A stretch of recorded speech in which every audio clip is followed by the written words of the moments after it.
Maintenant, on va donc sur YouTube. Je vais expliquer YouTube a un avantage que les autres n'ont pas. C'est que YouTube se consomme aussi sur la télé. Contrairement aux autres, on consomme aussi YouTube sur la télé. Ceux qui ont des smart TV dans leur domicile sont souvent sur YouTube. Et du coup, les vidéos en format horizontal, comme cet écran, sont plébiscitées parce que justement les gens regardent maintenant YouTube sur la télé. Et du coup, il est bon généralement de faire des contenus longs parce qu'il faut que quelqu'un soit bien assis dans son canapé ou dans son fauteuil pour consommer le contenu. Du coup, des reportages, des documentaires, tout ce qui concerne justement l'univers artistique, un univers narratif, va probablement fidéliser les gens. Et quand on fait des vidéos longues, plus les gens regardent la vidéo longtemps, mieux c'est. Ça augmente le watch time et ça montre que le contenu est de qualité. Contrairement à des vidéos de 15 secondes, où on sait qu'automatiquement, les gens vont dire 15 secondes, mais ils ne vont peut-être pas vraiment comprendre de quoi il s'agit. Or, en faisant des vidéos longues, on s'assure que les gens vont vraiment consommer le contenu.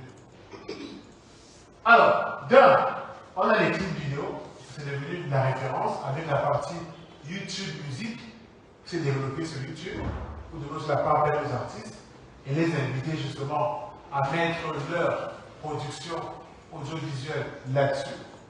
Mais vous avez également les vlogs artistiques. Les artistes ont compris l'importance, à l'époque même avant TikTok et avant Instagram, de pouvoir raconter les coulisses de leurs événements, de leurs tournées, de leurs concerts. Et puis vous avez également les tutos. Si par exemple vous jouez de la guitare, d'accord, jouez de la guitare, vous pouvez montrer aux gens comment on fait les tutos en guitare pendant plusieurs vidéos. C'est possible. Le but va vous parler aussi de vos œuvres, mais d'aider aussi les gens. Et sachez que justement sur YouTube, un contenu qui marche bien, ce sont les tutoriels. Les vidéos commencent par comment lancer une chaîne WhatsApp, comment convertir un fichier, comment. Les vidéos commencent par comment en réalité marche souvent bien. Donc forcément, une vidéo que vous avez dit comment jouer de la guitare peut être intéressante. D'accord? Pas forcément toujours parler de vos œuvres à vous, mais de montrer aussi ce qui vous entoure et d'en faire des vidéos pour édifier les gens. Maintenant, vous avez également soit des vidéos documentaires qui peuvent être faits par vous ou par des médias en ligne, parce que le but c'est aussi de collaborer. Ce n'est pas le moyen de faire des vidéos sur vous. Vous avez également beaucoup de médias en ligne, il y a beaucoup de noms, qui peuvent vous accompagner dans vos différents événements. Vous devez faire des vidéos documentaires sur vous, de 30 minutes, 40 minutes. Ça va aider à aussi vous faire découvrir dans le monde entier ou alors dans plusieurs zones de chalandise. Et puis il y a les YouTube Shorts. Les Shorts, comme j'ai expliqué, ça vient de TikTok, parce que j'ai montré les Reels et les Shorts. C'est ces vidéos verticales, c'est ces vidéos verticales de quelques secondes, on va dire, c'est vrai que c'est maximum 3 minutes, mais quelques secondes, qui permettent justement de vous faire découvrir sur YouTube. Mais le but n'est pas forcément de capitaliser uniquement sur les shorts quand vous créez votre contenu. Le but c'est de permettre à ces shorts de booster votre visibilité. Mais ce n'est pas toute votre énergie que vous allez mettre sur les shorts sur YouTube. Après, on va dire que des fois, les shorts qu'on va voir sur YouTube, ce sont les extraits des vidéos longues que vous avez. C'est même encore mieux. Si quelqu'un a une vidéo longue, si vous avez un short, vous allez dire, ah, je veux voir la suite. Et je dirais dans la vidéo peut-être de 20 minutes en question, où on est extrait de short. D'accord? Alors, maintenant, derrière, donc, il y a des techniques et des méthodes à appliquer.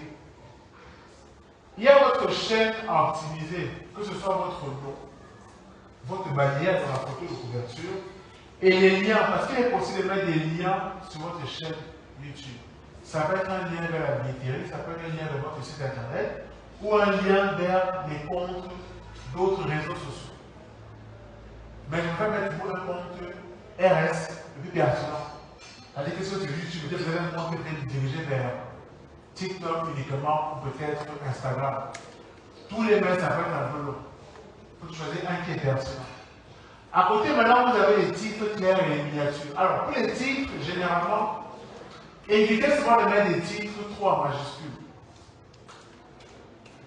Parce que ça signale à YouTube que vous êtes tout à fait faire pour YouTube. Mettre des titres en majuscule, c'est un peu comme du spam. C'est considéré comme du spam pour YouTube. Maintenant, il faut faire des vidéos avec des titres courts. Vous avez 100 caractères maximum pour faire un titre de votre vidéo.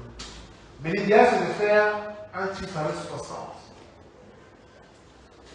Du coup, il faut être précis dans ce que vous avez dans le titre.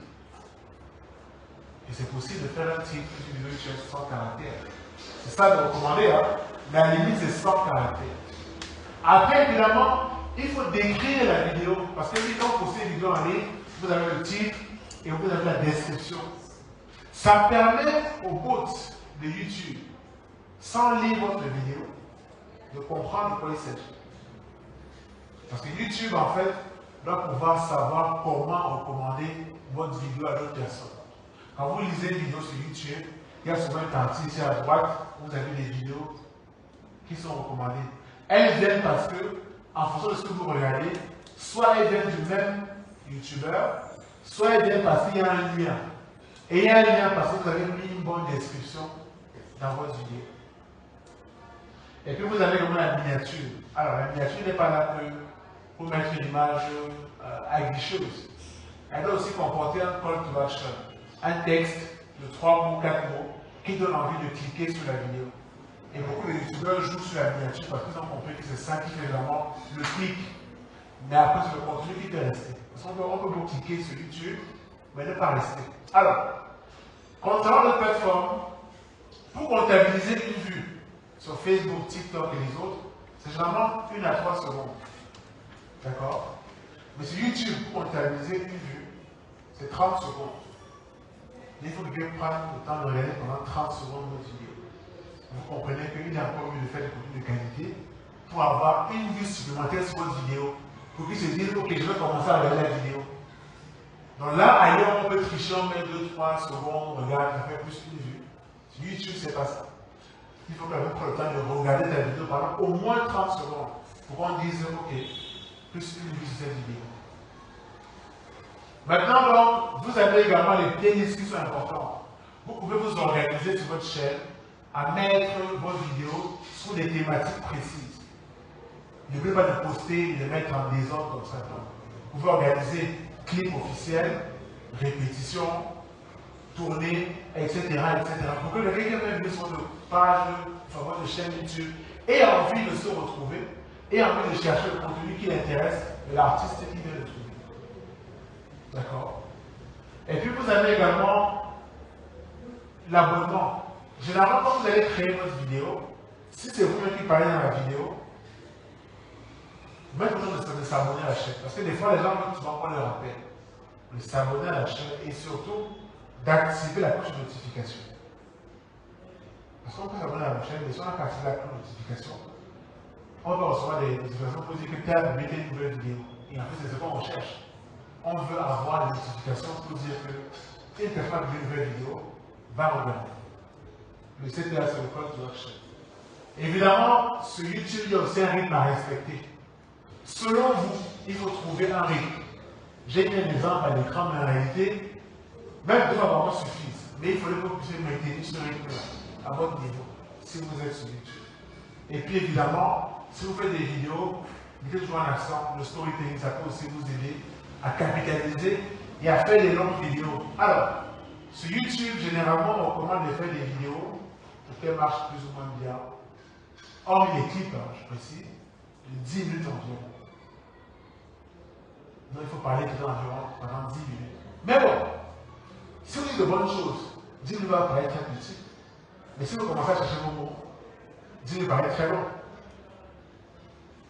Donc quand vous avez fait une vidéo peut-être face caméra, ou au champ dans les coulisses, ou dans vos répétitions, cherchez à faire des vidéos de minimum ou environ 10 minutes. Pour que ce soit quand même pris en compte par la plus que c'est un contenu intéressant. Il a quand même dit des choses, ou alors il veut dire des choses intéressantes pendant un minimum de temps.